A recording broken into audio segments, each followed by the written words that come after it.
Welcome to Raos Academy, Hyderabad Branch. I'm Swetha and I'm here to teach current affairs. Whereas the first current affairs of the day being the Apanagar. From the name Apanagar, you might presume it's something related to housing, but it's not. The initiative Apanagar has been launched under the Ministry of Petroleum and Natural Gases, whereas this initiative Apanagar is mainly emphasizes on providing safety and also to provide the resting places to improve the life quality of truck drivers who are taking a long hauling journeys on the highways. So, so this is the initiative called the Apnagar, which has been launched under the Ministry of Petroleum and Natural Gases in order to provide resting places and also improve the life quality of truck drivers who are taking long hauling hours in driving all through the major highways. Whereas these resting places will be built and managed by public sector oil marketing companies. These public sector oil marketing companies are responsible for building and managing these resting places at different intervals of along the highways. Whereas the services which are provided in these resting places include the accessibility to purified drinking water, dormitories, resting places, dhabas or restaurants, toilets, as well as bathing areas. So, and also under this initiative, the ministry is also providing a mobile application the through which the truck drivers can book their resting places, and also through the feedback of the truck drivers and through the by taking the data from the insights of the truck drivers, the facilities will be provided at these resting places. Whereas this under this the facilities will be provided, it is not an one fit all approach, but it is a tailor made approach, because under this initiative the services will be provided according to the demands of the truck drivers. That is through application. These resting place areas will take the insights from the feedback and from the demands of the truck drivers. They provide the services accordingly. So let's understand more about this initiative Apnagar under the Ministry of Petroleum and Natural Gases.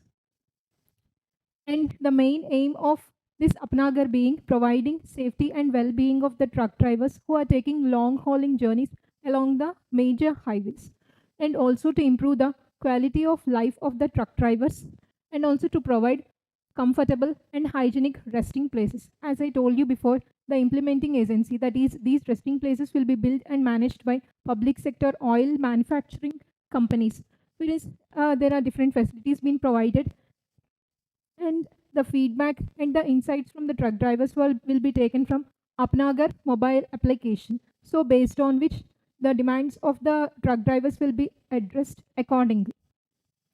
Whereas it is user focused designed, as I told you before, it is not a one fit all approach, but it is a tailor made approach. That is, the facilities will be provided according to the demands of the truck drivers. And as of now, there are about 368 units have been built, whereas the target is to achieve that is to construct 1,000 such units by 2027. So this is all about the Apnagar initiative. These are nothing but the construction of different resting places all along the major highways in order to provide safety and well-being of truck drivers. This initiative has been launched under the Ministry of Petroleum and Natural Gases. The next one being the Urban Forest Matrivan. This initiative is the India's first ever 75-acre theme-based urban forest. This is a Matrivan, that is, it is an urban forest project which has been launched in Gurugram, and its main aim is to construct. Its main aim is to restore and afforest the forestation all along the area from Gurgaon to Faridabad in Haryana to boost the Delhi and NCR region green cover. Whereas all these corridors green cover acts as the heart and lungs for Delhi and NCR region, because this Delhi and NCR region is nothing but it is a urban area which is completely landlocked and completely urban area, which there is a possibility of occurrence of urban heat. So this green cover and this green corridor acts as a heart and lungs to this Delhi NCR region and provides the green cover to Delhi NCR region. Whereas under this there is an initiative called the Ek Ped Maa Ka Naam campaign. This campaign has been launched by Prime Minister Narendra Modi in 2024.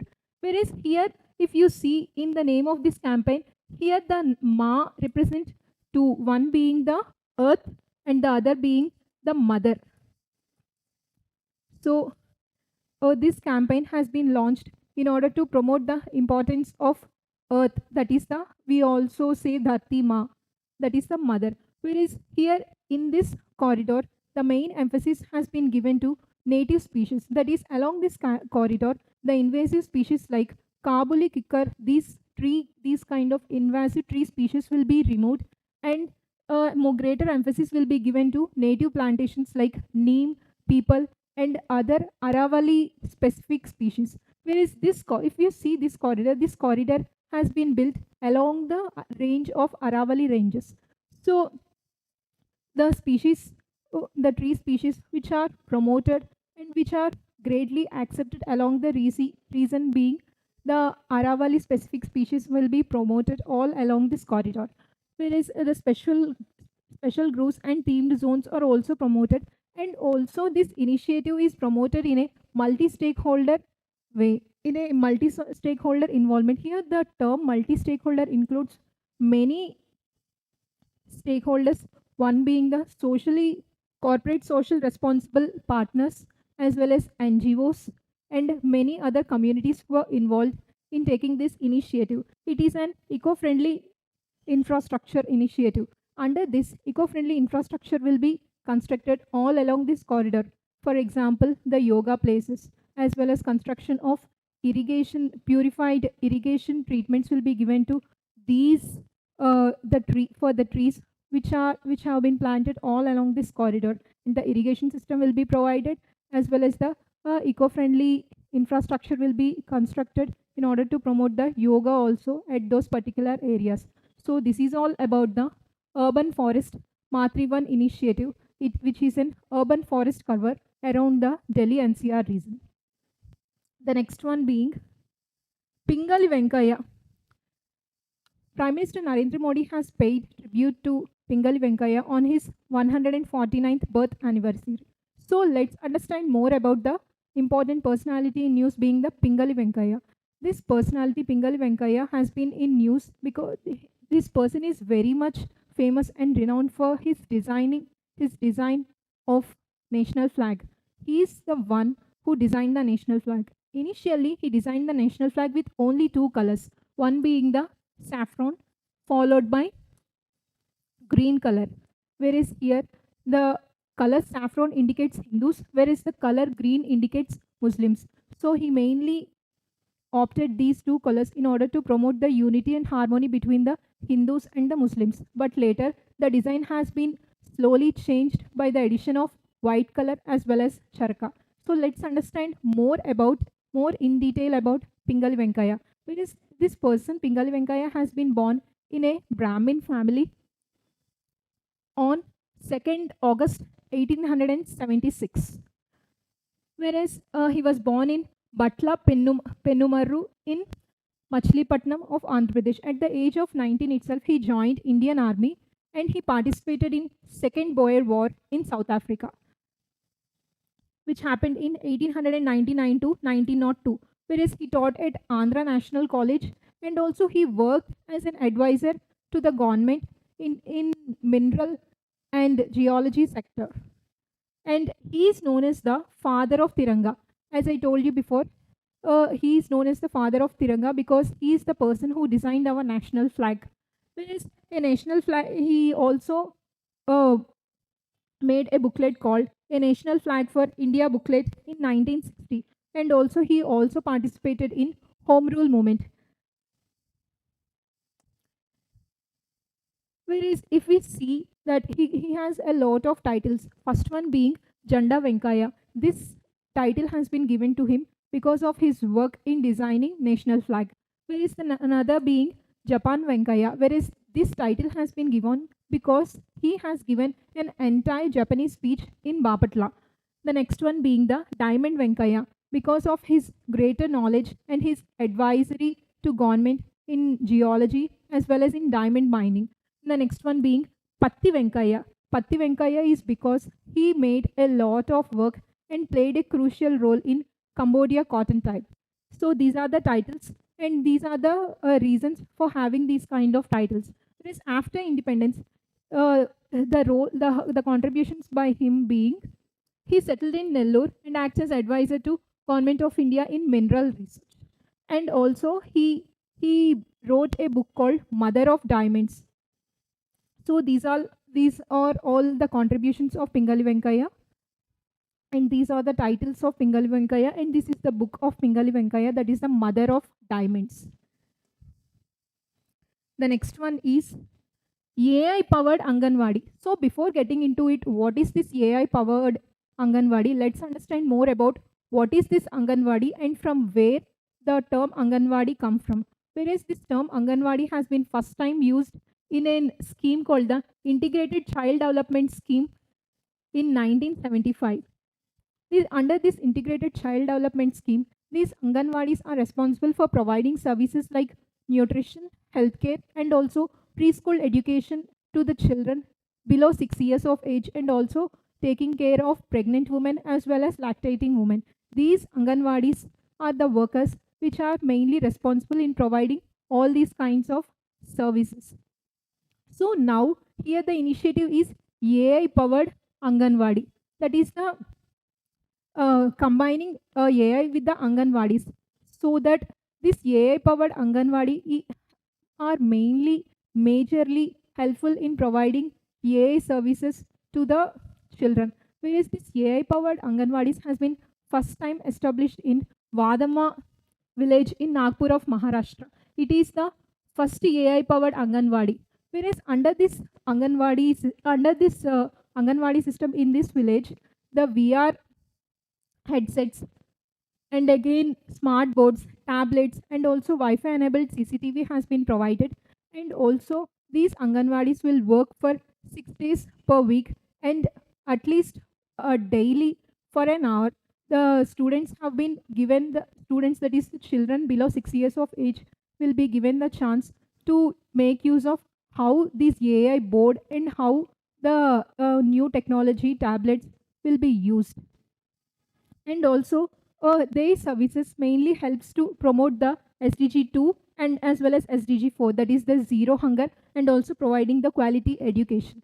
So in that way, by combining Anganwadis to AI, it is very much helpful to promote the technology at the root levels.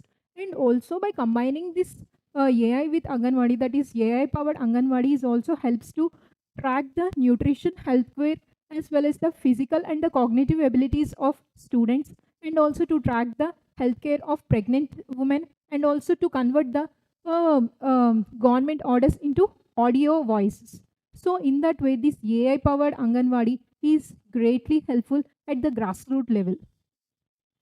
As I told you before, this is the scheme under this. Firstly, the Anganwadi system has been started, which is the Integrated Child Development Scheme, which has been established in 1975. It is a centrally sponsored scheme, and the Ministry of Women and Child Development is the nodal ministry under which this scheme has been first time established. So that is all about AI powered Anganwadi, whereas this Anganwadi name has been replaced from time to time. That is, initially its name is Anganwadi, whereas this name has been replaced with another name called Saksham Anganwadi, followed by Poshan 2.0. Whereas these Anganwadis work through in a network which are called the Anganwadi Workers Network as well as the Anganwadi Helpers. So this is the way the AI powered Anganwadis work. The next one is BIMSTEC Traditional Music Festival. This BIMSTEC Traditional Music Festival has been hosted in India at Bharat Mandapam in New Delhi. This festival has been organized by Indian Cultural Indian Council for cultural relations has been organized this festival.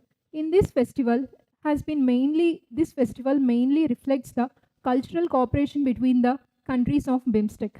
So let's understand more about this festival and what highlights of this festival. Then we'll understand more about the BIMSTEC organization. Whereas in this festival mainly featured the culture of all the 7 countries through music. Here in this festival has been mainly the theme has been mainly as Saptasur, that is 7 nations but one melody. Whereas, as I told you, it is the Indian Council for Cultural Relations which has organized this festival in India at Bharat Mandapam.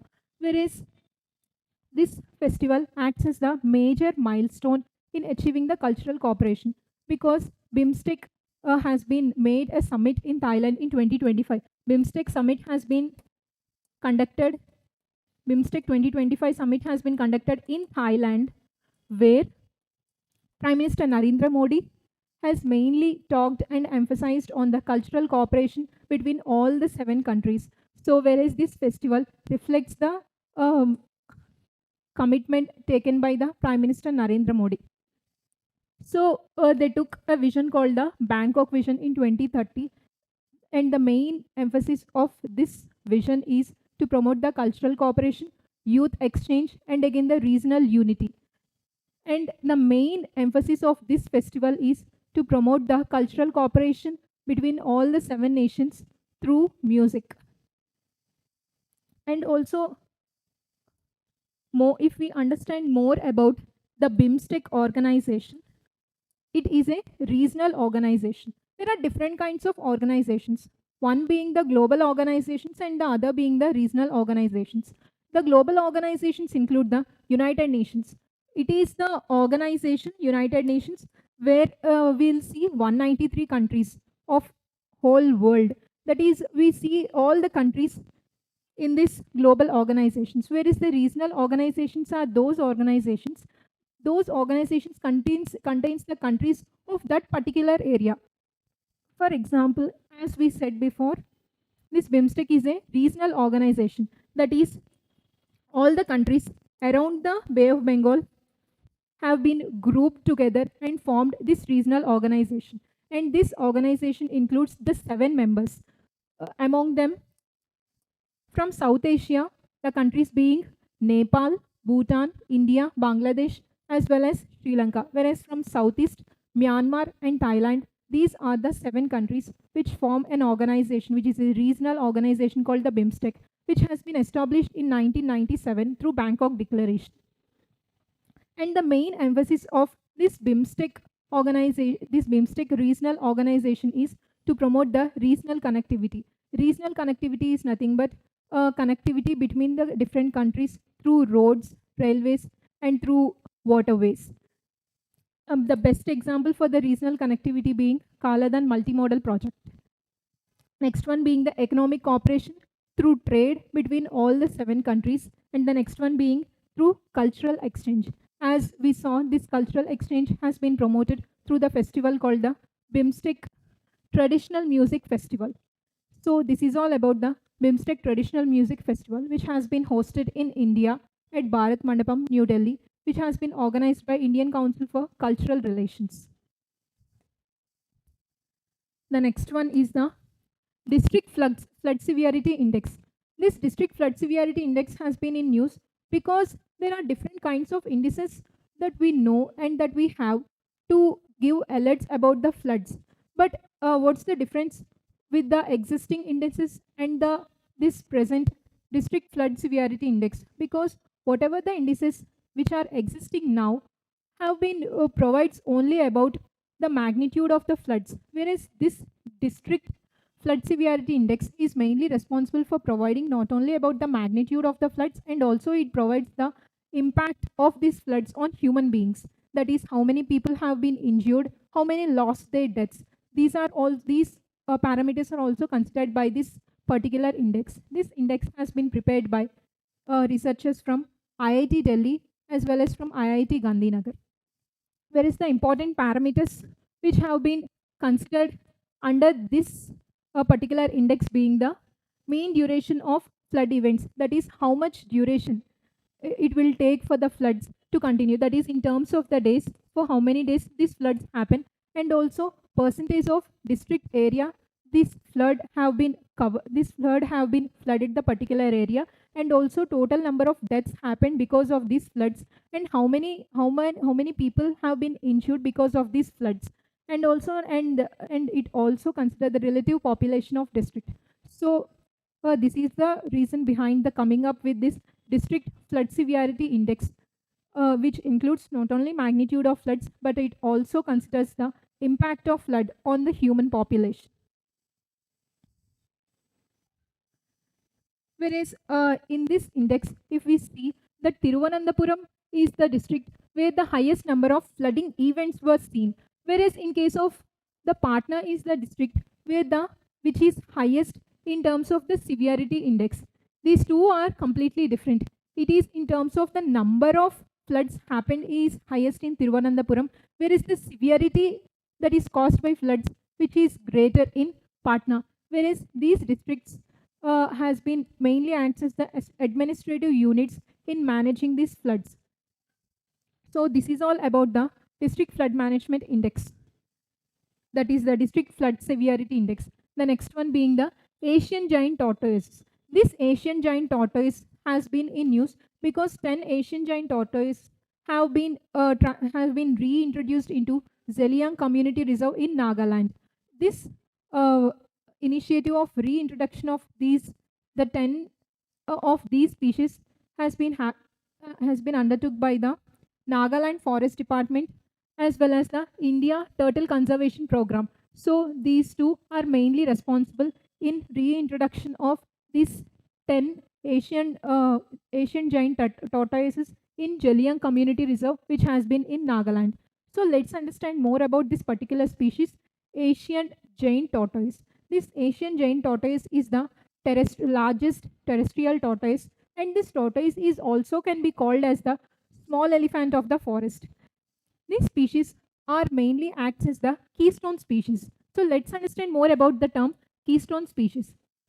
Keystone species are those species which are mainly responsible for the sustainability of ecosystem.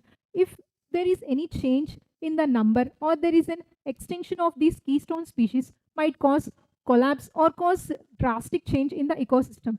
But what the major role these keystone species, so that their extinction might cause the collapse of the ecosystem, because for example as we see this Asian giant tortoise, this mainly responsible, its main role is has been involved in dispersal of seeds, and also through its movement all the way it turnovers the soil. It mainly acts in the restoration of forests. So and also this species has been mainly a on feed on leaves. These are mainly herbivores, feed on leaves, fruits, as well as decomposed litter. If we see, these species has been mainly observed in the tropical and subtropical forests of India, Bangladesh, Malaysia, as well as in Thailand, whereas these species mainly acts as the keystone species, helps in the forest ecosystem restoration. And also these species live for about 80 to 100 years, whereas the IUCN status of this particular species is critically endangered, and under CITES convention these species are protected under Appendix 2. So it is very important to remember the Zeliang Community Reserve and its location. This is the Zeliang Community Reserve, which has been located in Nagaland, whereas in India these tortoises has been mainly observed in Nagaland as well as in Arunachal Pradesh. So as I told you before, their IUCN status is critically endangered. Under CITES convention, these species are mainly protected under Appendix 2. The next one is African climate adaptation. This African climate adaptation is mainly in use because of the Namibia. The Namibia is an African country which has been mainly combating the drought and the desertification. So before getting into the drought and desertification faced by Namibia, let's understand more about the Sahel region. Sahel region is nothing but the countries which have been present in the Sahara Desert area. So this is the Africa, this is the Sahel region countries, and these are being Mauritius, it's Mauritania, Senegal, Mali, Burkina Faso, Nigeria, Chad, Sudan, Eritrea, Djibouti, and the Ethiopia. So these are the countries who are aligned along the Sahara Desert. That's why these countries are called as the Sahel region. If we see this Namibia country, you will see this Namibia country somewhere here. This Namibia is a sub-Saharan country. This Namibia country has been located very far away from this Sahara Desert. Still then, why this Namibia has been facing the drought and the desertification being, this Namibia has been located in this location, whereas there is a cold current that is being the that is a Bungini cold current, whereas this cold current is mainly causing the desertification, because if you see, there is a cold current which is passing through the vicinity of this particular country, so that you do not see the convectional currents, and there are no clouds, and there will be no rainfall.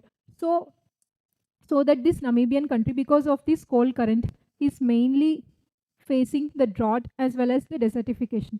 So in order to combat this drought and desertification phase, this Namibia has come up with a lot of initiatives, especially some of the local initiatives being drought resistant crops as well as water harvesting, food security initiatives. Let's see more about this Namibia country.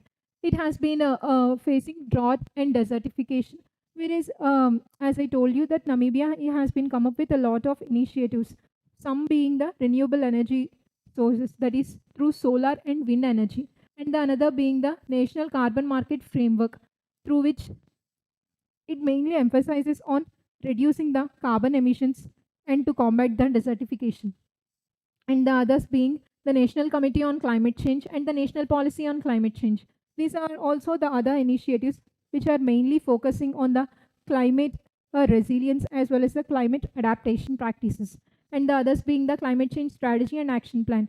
Whereas this action plan includes a lot of practices like food security initiatives, water harvesting initiatives, and it is following the water conservation initiatives like drip irrigation has been also been practiced under this strategy.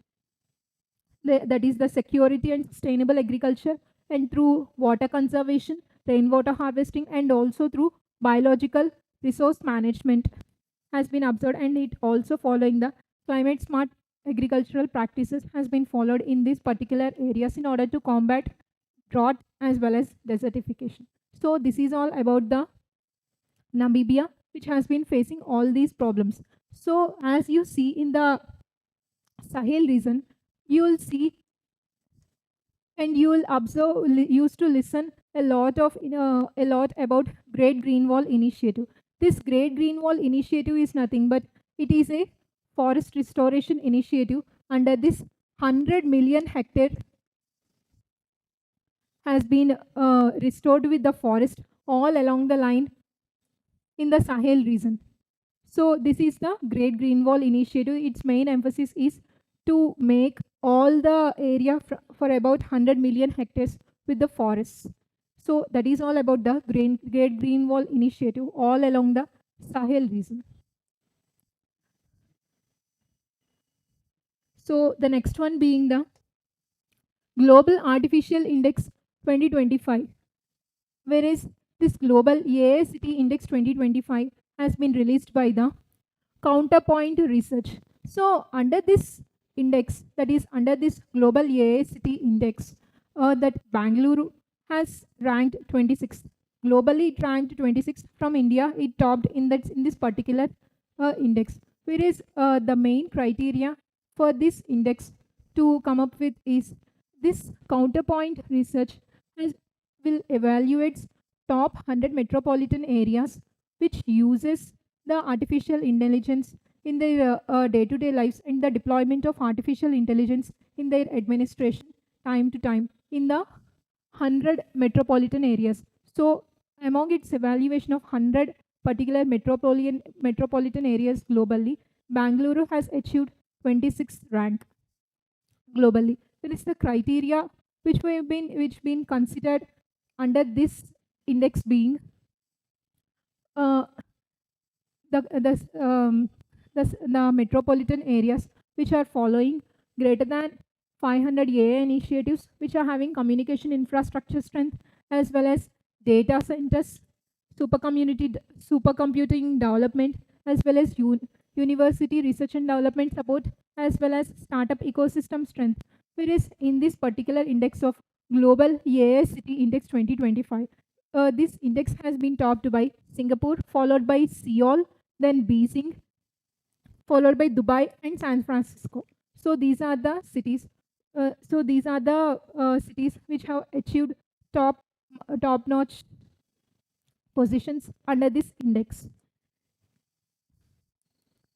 Whereas not only Bengaluru, this Mumbai as well as Delhi has also played a greater role in AI deployment. They have used this AI especially in traffic management and the public security. And this AI deployment has also been seen in Chennai as well as in Kolkata.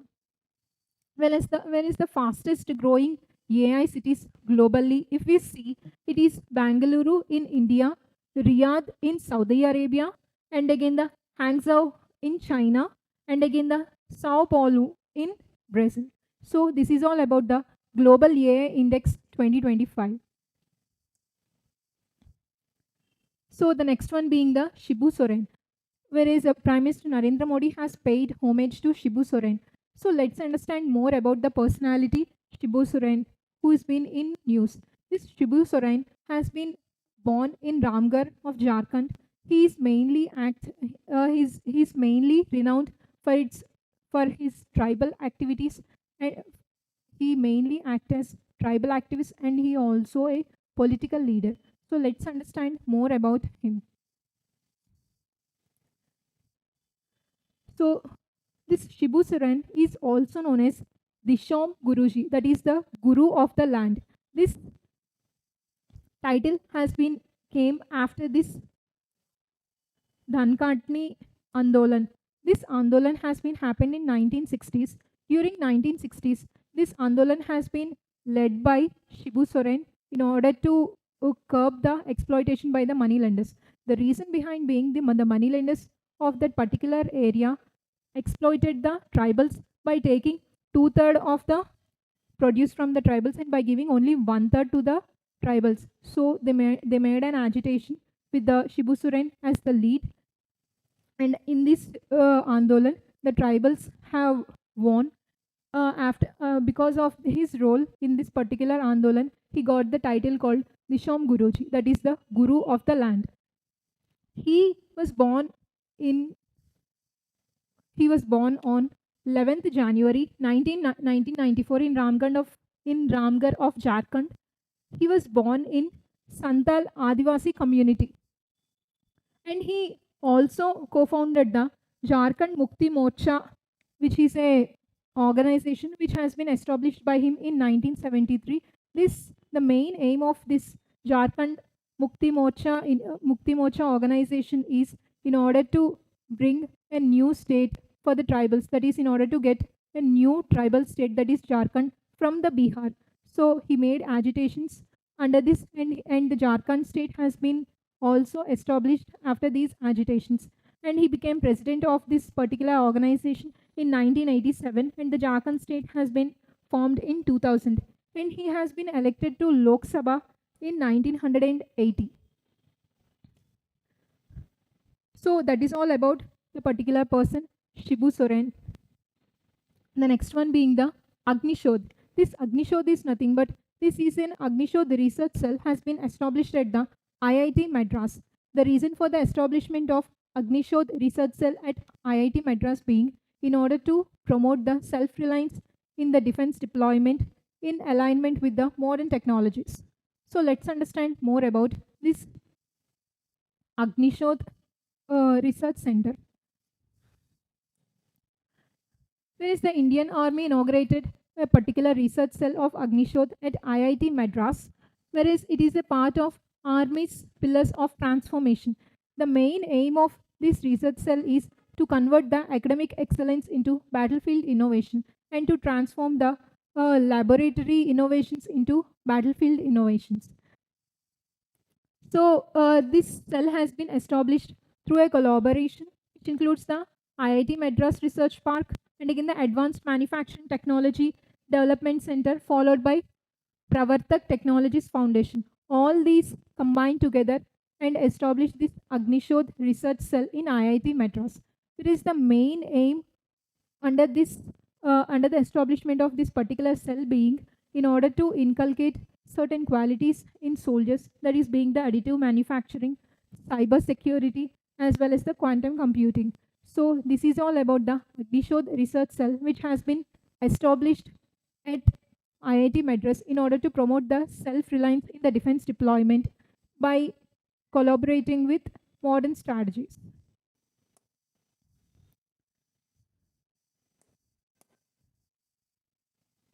The next one is the Tobacco Board. Why this Tobacco Board in news being the Ministry of Agriculture and Farmers Welfare has not been implementing any of the tobacco projects, is not at all supporting the tobacco cultivation in India. So let's understand briefly more about this Tobacco Board. This Tobacco Board has been established in 1976 under Tobacco Board Act of 1975. That is, in 1975, the act has been introduced. Under this act, this Tobacco Board has been formed in 1st January 1976. Where is the headquarters of this Tobacco Board been located at Guntur of Andhra Pradesh. Whereas this Tobacco Board works under the particular ministry called Ministry of Commerce and Industry, but not the Ministry of Agriculture and Farmers Welfare. This Tobacco Board mainly works under the Ministry of Commerce and Industry. Whereas if you see about the tobacco, after harvesting of the tobacco, there is a treatment that tobacco leaves will undergo in order to get the desired qualities of tobacco leaves. That is called the curing. Curing is nothing but it is the process of removing the moisture from the tobacco leaves in order to get the desired qualities of tobacco leaves. Whereas this curing of different types, one being the air curing, by using the air they'll remove the moisture, and the other being the fire curing. By using the fire they'll remove the moisture from tobacco leaves in order to get the desired qualities. The important variety of tobacco, that is being the flue-cured Virginia tobacco variety. This flue-cured Virginia variety is a particular specific variety which is mainly grown in red sandy loam soils in Kharif under rain-fed conditions. This particular type, that is called the flue-cured variety of tobacco, will be grown. This type of tobacco is this variety of tobacco is very much popular because of its presence of high nicotine as well as high sugar content present in this FCV. So let's understand more about it. As I told all about this, let's understand more about the flue-cured Virginia. Whereas it has been grown as a kharif crop under rain-fed conditions. This FCV variety is mainly used for the cigarette production. It consists of higher nicotine as well as the sugar content. This type of variety is mainly grown in Andhra Pradesh as well as in Karnataka. In Karnataka, as this variety mainly grows in lighter soils, this variety is also known as Mysore tobacco. Whereas if we see the India's level it globally in terms of the tobacco production, we'll see that India is the largest producer of the tobacco after China. India hails the second largest in terms of the exporter of unmanufactured tobacco after Brazil. If we see, India hails fourth largest producer of FCV tobacco. So this is all about the tobacco board and the FCV variety of tobacco. It is the headquarters of this tobacco board has been located at Guntur, Andhra Pradesh.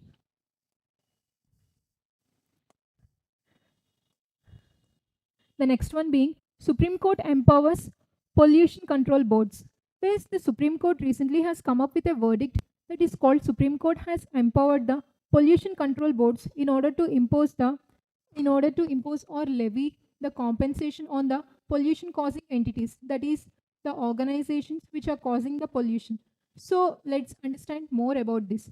These pollution control boards, there are two types of pollution control boards that we'll see. That is the Central Pollution Control Board, whereas that of the State Pollution Control Board. This Central Pollution Control Board has been established under Water Act it is very much important to remember under which particular act this Central Pollution Control Board has been established.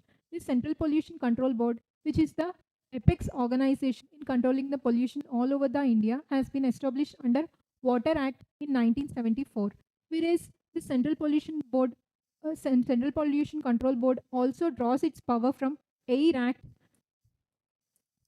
which has been come in 1981. So this particular board, the Central Pollution Control Board, has been established under Water Act of 1974, and it draws its powers from Air Act, which has been established, Air Act, which has been come up in 1985. In the same way, state pollution control boards, that is the pollution control boards at the state level, has been established in particular states. So here the news is all about the Supreme Court has empowered these pollution control boards in order to impose or levy the compensation on the pollution causing entities. So under this, there are different kinds of impositions or the compensations can be imposed on pollution causing entities. First one being the post facto. That is this is a kind of imposition of punishment, that is it is the post facto, that is after causing the pollution. For example, there is a factory which caused a lot of pollution. For causing the pollution control boards will pass a notice to the particular factory in order to compensate that, in order to take the price in order to remove the pollution. Whereas in the next one being the ex ante, out of anticipation. For example, there is a factory, there is an anticipation that there is a possibility that that particular factory will cause pollution. So out of that anticipation, that pollution boards can impose compensation on the particular industries for under anticipation of causing pollution. Where is the main aim of Supreme Court in empowering the pollution control boards in order to levy impositions, being in order to restore the pure air as well as water in order to its original pristine states. So in order to get the pure air as well as the water to its original pristine states, the Supreme Court has given power, that is it empowered the pollution control boards to levy different impositions. This includes the to levy restorationary and the compensatory damage. Whereas the restitutionary damage is nothing but it talks about the restoration. That is, for example, a factory caused pollution. That factory is mainly responsible for the restoration of the air as well as the water to its original state. Whereas the compensatory is nothing but it is the compensation has to be paid by the particular factory entities. Whereas we also see the punitive imposition, that is the punishment will be given to the particular pollution causing entities for causing pollution. And the other one being the polluter pays principle. It is a principle under which the polluter has to pay the price for the restoration of air as well as that of water. As I told you before, restitutionary damage is nothing but that particular pollution causing entities have to restore the entire air as well as water to its original state. Whereas the punitive damages imposition is nothing but the polluter entities will get punishment for violating the rules and causing the pollution. And they follow the principles of natural justice in levying these impositions. And Supreme Court has also emphasized about the restoration of air as well as water, and also to reduce the pollution in different previous cases, that is being the Fellow Citizens Welfare Forum of 1996 as well as the Indian Council for Environment Legal Action in 1996. So this is all about that Supreme Court empowered pollution control boards in order to impose different restitutionary as well as the compensatory damage impositions. The next one being the WHO IRCH workshop on herbal medicine safety and the regulation. Whereas this workshop has been hosted in India, whereas this workshop has been organized by collaborating between Ministry of Ayush, WHO, as well as this their collaboration in establishment of this workshop in India. For hosting this workshop in India, it has been supported by this particular organization We'll learn more about this commission PCIMH. So the main aim of this workshop is to foster the international cooperation, to foster the international collaboration as well as the technical cooperation in promoting the herbal medicine and its regulation. We know a lot of herbs and their medicinal properties, which plays a greater role in the ancient times in curing different diseases. So this workshop is also mainly emphasizing on international cooperation as well as technical exchange in herbal medicine. And the main aim under this workshop they overthrew is the regulatory convergence to look after the to regulate the different traditional medicines globally present and their circulation all over the world.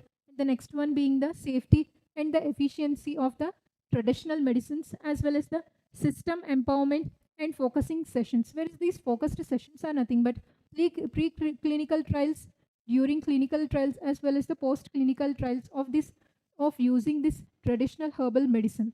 So let's understand more about this particular organization called the PCIMCH. This organization full form is the Pharmacopoeia Commission for Indian Medicine and the Homeopathy. This commission has been established under the Ministry of Ayush on 2020. Under the Ministry of Ayush, this particular commission has been established. This commission has mainly responsible in providing standards to Ayurveda, Unani, Siddha, as well as homeopathy medicines. This commission is mainly responsible for providing standards to these different kinds of traditional medicines, and it acts as a central drug testing cum appellate laboratory for Ayush systems. This particular commission has been formed by merging three organizations, one being the PCIMH and the other being the Pharmacopoeia Laboratory for Indian Medicine and the other being Homeopathic Pharmacopoeia Laboratory. These three organizations combined together has been formed this commission, which has been established in 2020 under the Ministry of Ayush. Whereas this particular initiative, that is the workshop, which has been brought under by WHO and IRCH, which has been hosted in India in order to promote the international cooperation as well as the technical exchange in promoting the herbal medicine globally. The next one being, it's been 80 years from Hiroshima event. So it's been about 80 years from 1945. This Hiroshima and Nagasaki incident has took place. If we see in the past, the World War II has come to end when the US has dropped two atomic bombs on Japan, one on Hiroshima and the other being the Nagasaki. On 6th August 1945, an atomic bomb named Little Boy has been dropped on Hiroshima as well as on Nagasaki on 9th August 1945. And another atomic bomb has been dropped, which is called the Fat Man. Whereas if we see, as of now, there is an organization called the Nippon Hidankyo. This is an organization which is mainly responsible in promoting the nuclear disarmament and also preserving the testimonials of different people who got escaped from this disaster. So let's understand more about this incident. So during this incident, there is a term called the hibakushu. In Japanese, the term hibakushu is nothing but bomb affected people, whereas the term niju hibakushu is nothing but the double survivors. That is the survivors who got survived both the atomic bomb events. Whereas this is just like an NGO in Japan, which is called the Nippon Hidankyo. This organization is mainly responsible for promoting nuclear disarmament and also for preserving the testimonials of these survivors. Whereas this particular organization has got Nobel Peace Prize in 2024. So this is all about the Hiroshima and Nagasaki event. It's been 80 years from happening of this event. The next one being the India-Philippines strategic partnership. That India-Philippines has been reached their relations to a level called the strategic partnership. So let's understand more about the India-Philippines strategic partnership. And their partnership have mainly reflects and signaling the deepening defense, trade, as well as connectivity cooperation. If we see the relation between the India and Philippines, we'll see many shared relations between the shared relations as well as shared values between India as well as Philippines. There are shared democratic values as well as rule-based Indo-Pacific order, and we also share the maritime interests.